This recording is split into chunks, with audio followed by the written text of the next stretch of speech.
দুনিয়াতে সবচাইতে সহজ কাজ হলো নিজের লাইফের সাথে অন্য কারোর লাইফটা কম্পেয়ার করা। আমি যদি নিজের লাইফটা যদি অন্য কারোর সাথে যদি কম্পেয়ার করি, তাহলে দেখা গেল যে আমি হয়তো বা খুশি হব, খুশির সাথে সাথে আমি অহংকারীও হব, আত্মঅহংকার বাড়বে। নয়তোবা আমি স্যাড হব, স্যাডের সাথে সাথে আমার একটা হিংসা একটা ভিতরে একটা কাজ করবে।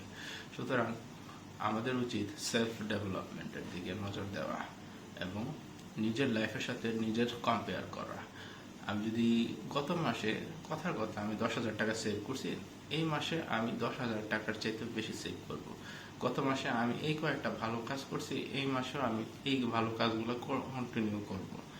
গত মাসে আমি আমার স্বাস্থ্যটাকে ফিট রাখছি, এই মাসেও আমি স্বাস্থ্যটাকে ফিট করব। গত মাসে আমি এই জিনিসটা শিখছি, আমি এই মাসে এই জিনিসটা শিখব। এরকম